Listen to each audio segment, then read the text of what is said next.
We are, oh, it says now we can receive guests. I love that, like we're having like a housewarming party. Let me put the screen back. Yes, it's here. It's raining, raining, raining. To welcome you guys, this is our Ask the Advocate.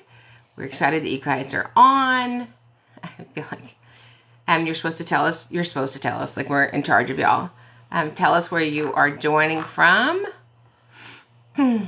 Bonnie, where are you joining from? I am down in Ingleside, Texas. And that's near what? That is near Corpus Christi, Texas. See, Virginia, Texas. Roanoke, Virginia. We love Roanoke. New Jersey, Sulphur, Louisiana. I know where Sulphur is. Central Minnesota, Central North Carolina, Slidell. Kentucky, New York, Tennessee, Baytown. Let's hear it for the Buckies. Allen, Texas, which is, DFW. Oh, so you guys ready for the press release information? Should I tell them? Should I just go ahead and tell them? Corinth, that's Dallas, Utah. Yeah, so we're going to be doing a press conference on, where's Christina in the comments? I'm just going to go ahead and tell you guys. So, Christina, I need to get you guys to give me a heads up. So, are you ready? Does this mean that KIK, it's a teacher voice, you're going to skip school that day if we tell you? I feel like we need that kind of commitment. So we will do a press conference on the front steps of the great Allen Independent School District for serious civil rights violations for a beautiful baby child that I advocate for. So we want you guys to join us at 2 o'clock Friday, January 6th. Everybody's, she's like, I knew it. Everybody's welcome. We already have I was going to say the police. We already have the news showing up. Maybe the police is coming. I don't know. I do love a good police officer and a good frisking. I mean, who doesn't want a good pat down? I'm just saying. So we will be there at 2 o'clock. Somebody's like, suddenly I don't have any meetings at that time. Look how your schedule just opened up. Like, whoo! And we're going to obviously address the egregious behavior inside of that district. And then, of course, continue on our live and talk about the shenanigans that don't get arrested. I'm unarrestable because I know my rights thanks to TikTok. I know that all the rights that those people teach you, that scares me. They yell at the police officers. So anyway, so we're going to do 30 minutes tonight. Our friends that are moderators have to take care of themselves. They are volunteering their time, and I love them. And we are having a terrible rainstorm here. So we're going to do 30 minutes. So you guys just throw out your questions. We'll go from there. And yes, we would like for you guys all to join us in the great Allen Independent Football School District. So, do you have any questions, Bonnie? Yes, I have one that was submitted that's not in the comments yet. But okay. What do you do when someone wants to excuse the gen ed teacher and they say the parent said it's okay? So, you don't have convened. The parent couldn't excuse the gen ed teacher. You can certainly excuse a related service provider. You can certainly excuse maybe a reading specialist, but the general ed teacher is part of the 5 core, right? So you have parent, general ed teacher, special education teacher, LEA representative, which is almost always a principal, and then somebody that does assessments and can understand and interpret results.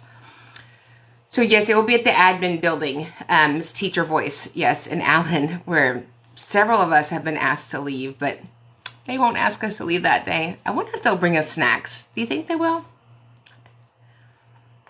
No, I'm not incorrect. If a parent signs off, you don't have a convened IEP meeting. So that's on the LEA to make sure that the IEP meeting is convened. So the parent is the layperson in that situation. So that would be on the principal to know that you don't have a convened meeting, because how could you get input from the general ed teacher? And Emily's asking, how do you say that's a manifestation, but he knows right from wrong? So you can have both of those things, right? Knowing right from wrong is not really the question on the table for the committee. Is in this moment his response to whatever happened, is that a manifestation of his disability? It doesn't say that later he doesn't have the ability to know right from wrong, but he is dysregulated to a point based on the acuity of his disability. Okay, and Allie from Arkansas is saying the admin will not allow a certain modification on my daughter's 504. What does she do? So there aren't modifications on a 504. 504 just has accommodations. So accommodations change how you learn. A modification changes what you learn. So if you need modifications, you need an IEP.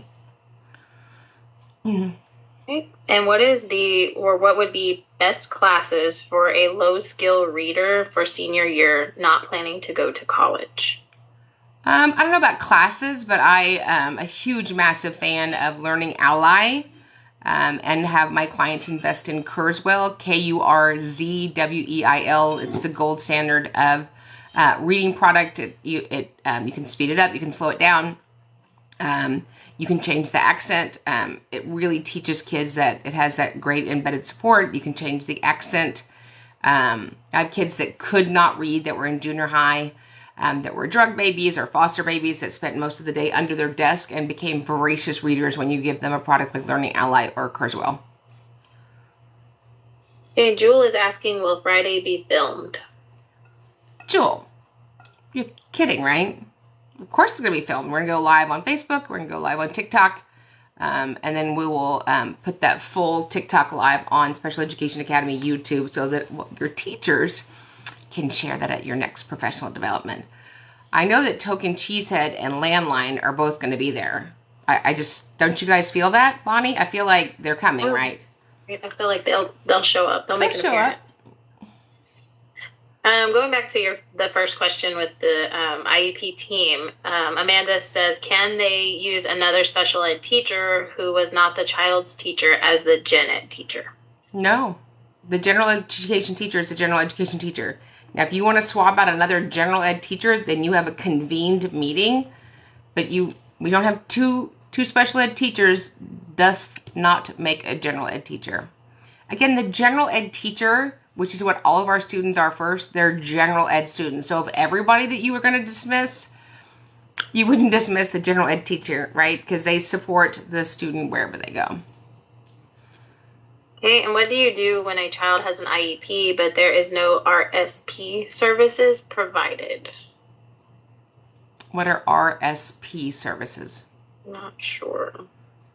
We'll come back to it. Maybe Hayes can answer that up. And can you request specific testing, for example, functional listening evaluation for a DHH student? Yeah, I mean, that's pretty standard for a student who's deaf and hard of hearing, just like, standard evaluations for a student who's deaf blind or has a vision impairment. Okay, and a lot of IEP team meeting questions tonight. Can an IEP member leave before the meeting is completed because they have somewhere else to be? Yeah, I mean, let's say that, O&M has already reached out to, Alicia, and Alicia's understanding what O&M's proposing, whether it's an increase, decrease, or, do you agree with these goals? Do you agree with the proposed schedule of services changes? And if the parent is already in agreement to that and there's been a conversation, then certainly you are free to move about the country and pick up your dog from the groomer. All right. And then this mom asked for a 504 accommodation for a brief break.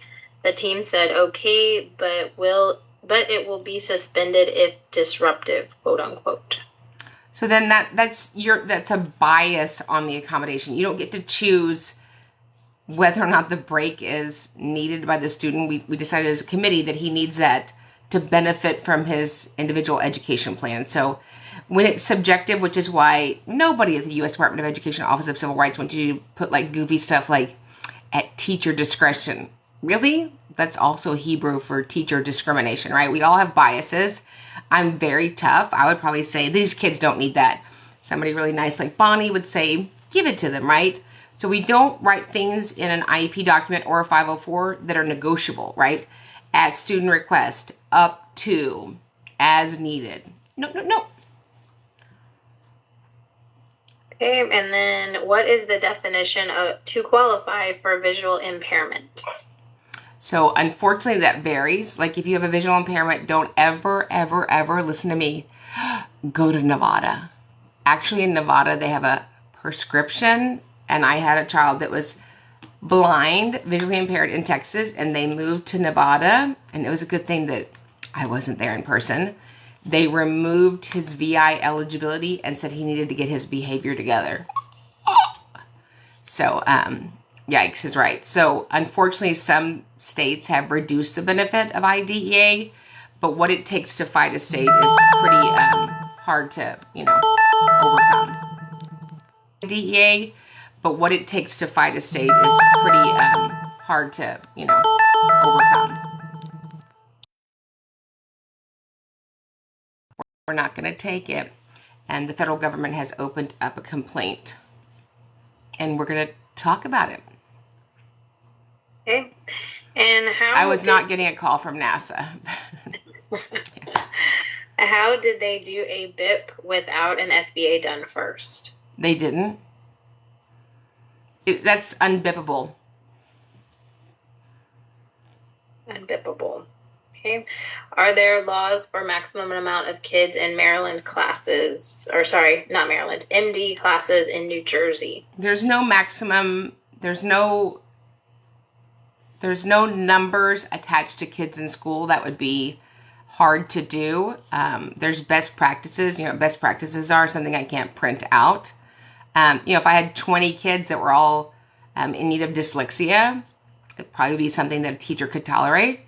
I could have one student that needs 3 adults for them to be successful. So it's really hard to figure out what that is. We just assume that schools staff their buildings.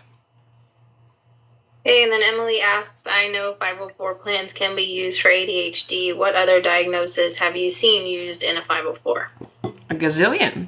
Right? A 504 simply says that you have an identified disability.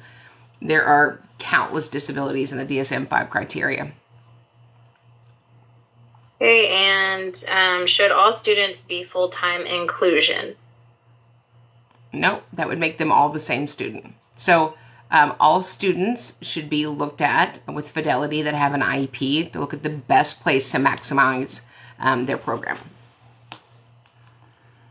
Baseball mom of 3 has a good question. She says, what is the difference between an IEP and ADA? My son will be on ADA when he goes to college.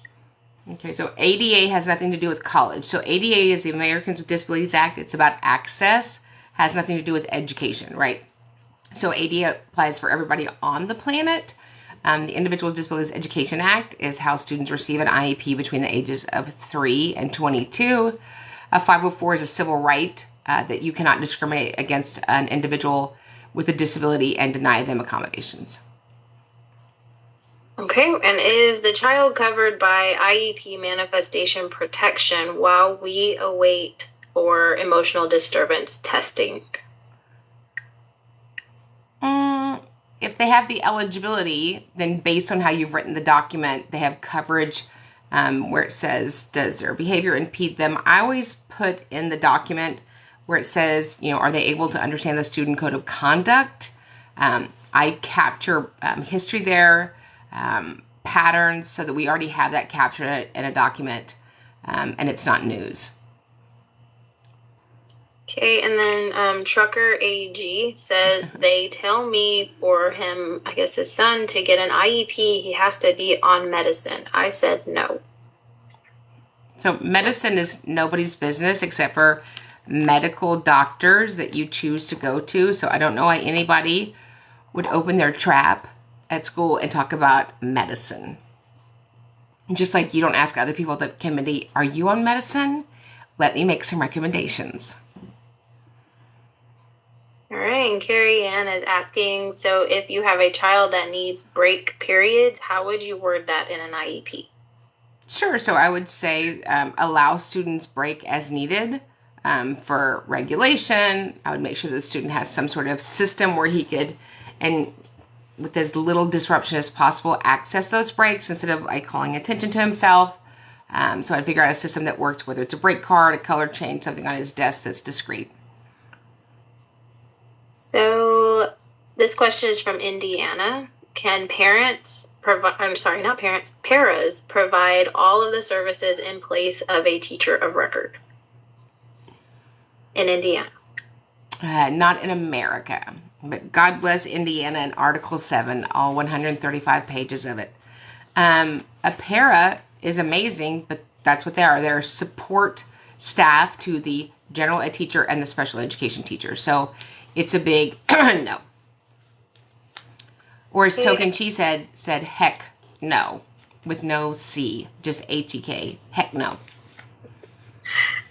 Can you repeat what we talked about with how do you qualify for visual impairment? They said it was when NASA was calling you and they couldn't hear you. It was when NASA was calling me. It was when somebody else was calling me. So a vision impairment means that a student has a visual impairment, even with corrective lenses and or surgery, that it impacts their ability to access to general education curriculum, right? So that's different in each state. Obviously, you need an eye report. There are certain things that you need. There are many different kinds of vision impairment. The most common is CVI, cortical vision impairment, where there is actually nothing wrong with the healthiness of your actual eye. It's a neurological condition. So there's a myriad of different types of vision loss. I have a client that I work for, and she has vision loss with albinism. And so there are many different kinds and many different ranges.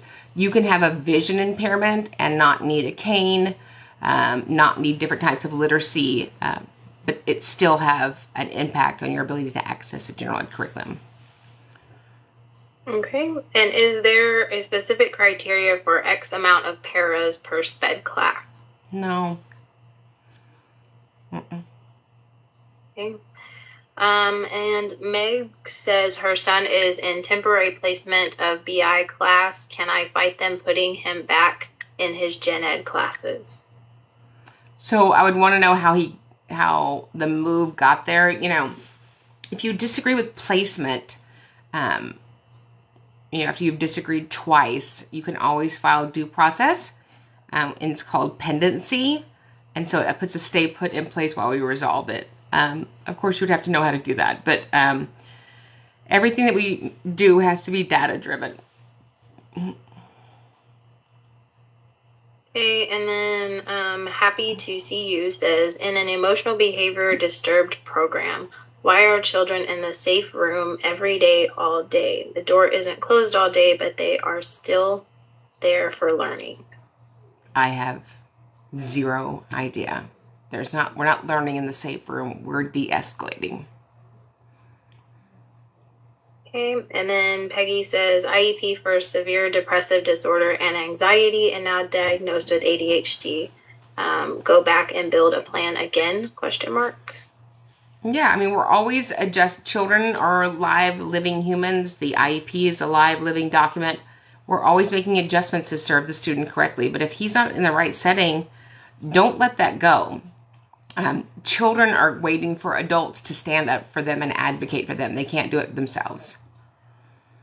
And when is it appropriate to have a 504 versus an IEP? I often think people don't understand this. Fleetwood. Never. Zero. I can think of one child who was genius. She had 138 IQ, and we put her on a 504, and she had dyslexia. But she's a genius. Like, she was probably teaching the dyslexia class in like 4 months. But they both have a disability. You're not getting any teaching in a 504. And if you don't think it's a money issue, you need to think again. And, as somebody from the OCR said, we don't give schools money to not break students' civil rights. Right. Track Mom's asking, on the reading programs you said, does it help with comprehension? And what were the names again? Sure. So Learning Ally, not Ally. So Learning Ally, ALLY, phenomenal product. You can go and buy it on your own. Most schools have it. Or Kurzweil, Kurzweil, which is the gold standard. I mean, just go in, take some money out of your grandma's nightstand, and get that for your kids. Okay, 504 team says that ADHD student cannot use accommodation of break if teacher is lecturing. They want to write it in.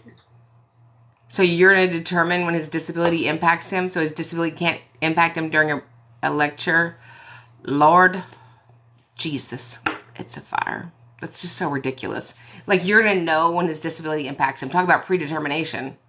Yeah, that's a no for me. Right. And then Chris says, I'm pretty sure my son is being treated differently for needing extra help. How do I address this? So you have to know where you believe he's being treated differently and bring those concerns to the committee. Okay. And stylist Tracy wants to know, when will you be in Oklahoma and how do they get signed up for your help? So if you want us to help you with something, just reach out to admin at Special Education Academy. And then if you're interested in us coming to your state, reach out to advocate at Special Education Academy. So Sweet Tea said her question was skipped. Oh no. It might have been. They go kind of fast. They go fast. It's just Bonnie. The other lovely contestant ladies are not well tonight. What was your question, Sweet Tea? We want to answer it. I just assume Sweet Tea is a... again. Yes. Okay, and does an FM system fall under an IEP or 504? An FM system means that you are DHH, you're deaf and hard of hearing. That's a federal eligibility.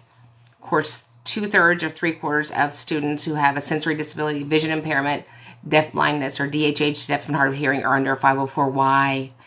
Why? Because we have lied to parents and sold them snake oil. But yes, it should be under an IEP. Okay. The teacher voice says tonight's blazer is giving me VI. If they don't like your blazer tonight. They don't? This is brand new. It's the blue braid. I love my blazer. I like the blue braid. Okay. I know I have 9 minutes left. I know. I'm trying to find the Sweet Tea question, but I haven't seen it, so I'll ask a few more here. Sweet Tea, why aren't SPED teachers allowed to help with homework, which helps practice the current standard? I don't know. Here's a question. Why do we have homework? I mean, why can't we just let kids go home and be stinky in the backyard? Totally agree with that. Yeah.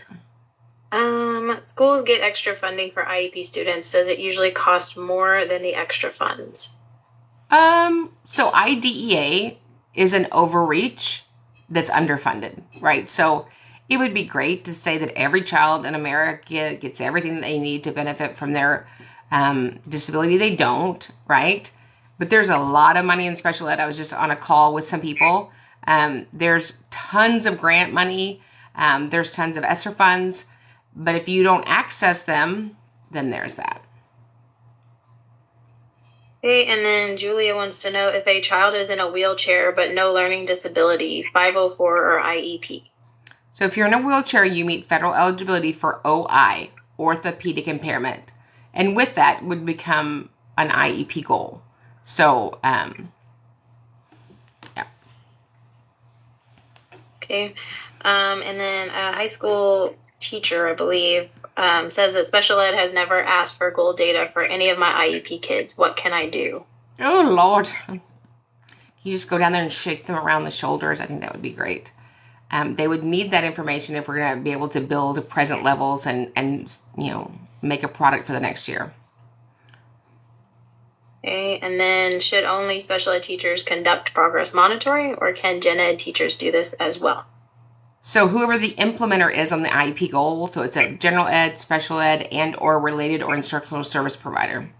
It depends on what you put under those IEP goals. Okay, and then Ms. Everling's asking, why are 12 to 1 to 1 students put into PE classes with 38 plus kids when their IEP says small groups? I have no idea. Is there a specific requirement for a modified schedule when entering kindergarten? So I don't know why you would need a modified schedule. A modified schedule means you reduce the instructional day. So. Right. And what can I do if the teacher is causing my child to have anxiety? I would call a meeting and say, stop it. before I release you into the wild. Okay. And what is the difference between an IEP and an OHI? So an IEP is an individualized education program. There are 13 federal eligibilities. OHI is one of the federal eligibilities. It means that you have a disability that is acute and is expected to impact the individual for a lifetime and may be treated with medicine. Okay, and should a child with autism have an IEP when he isn't behind but he is ahead? So I'm assuming that you mean he's ahead academically. So the DSM-5 criteria for autism says that you have a student who has autism that has stereotypical and rigid behaviors, and they have severe deficits in social and verbal and nonverbal communication. So I would assume that there's other areas that he might need goals and supports in outside of academics. All right, and what are your thoughts on the MTSS process? I mean, it's the same as RTI. I think it's great for a moment. RTI, MTSS is for a moment. It either mitigates the problem or it doesn't. All right. Like I said, these comments go by fast, so if I skip them, I'm sorry. I'm trying to play catch up here.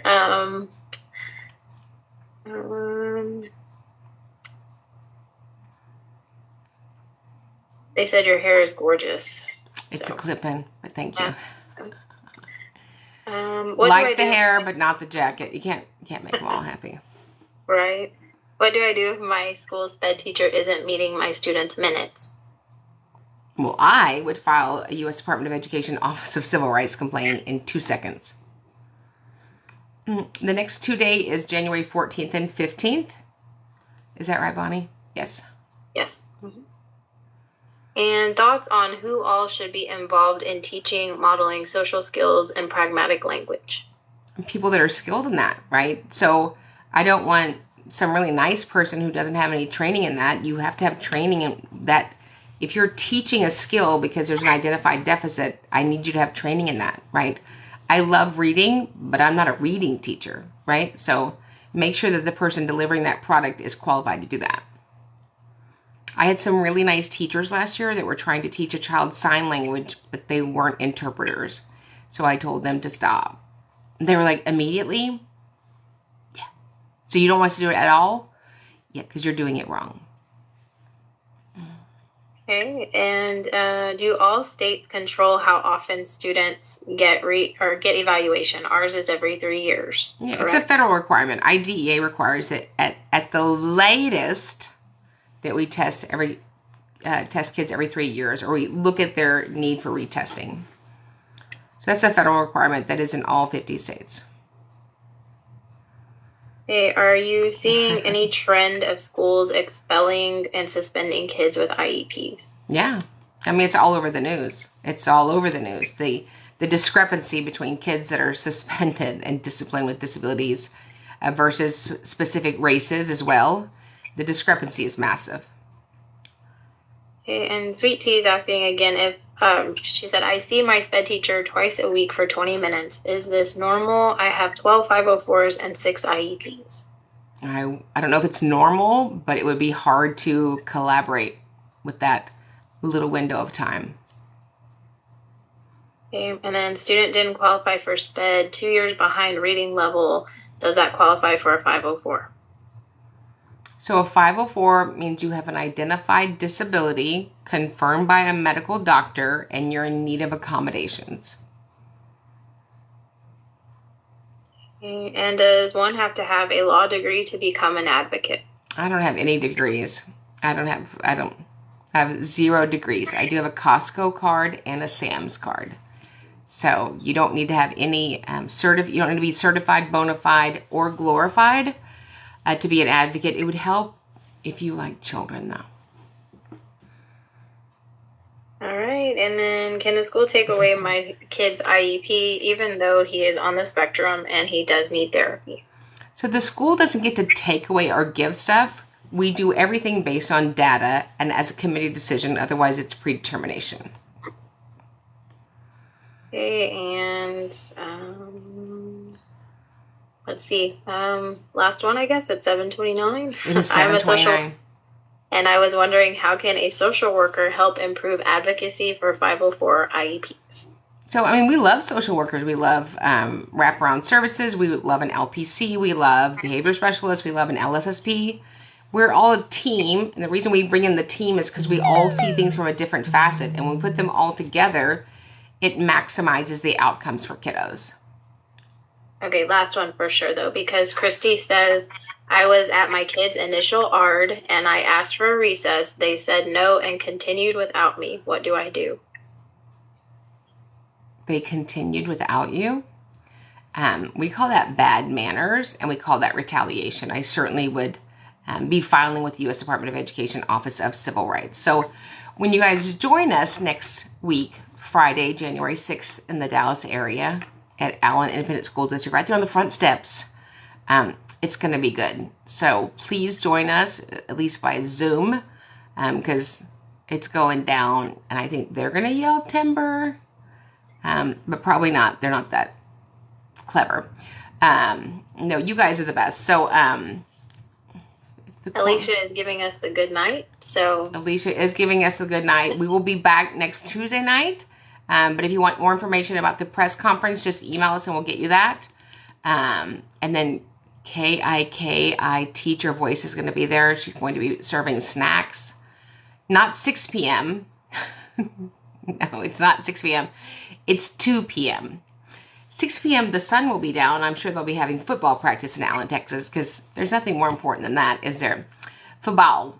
Yes, Allen, Texas, it has a football stadium that costs $70 million. It seats 18,000 people, and there's only 21,000 students in the district of Allen Independent School District. So tell your friends, even tell your ex-husband. It will be a great time, and all of your questions or concerns about special ed will be addressed, and we'll see you guys there. Otherwise, I'll see you guys next Tuesday on Ask the Advocate. Be safe, have a happy, happy New Year, and we will see you guys in 2023.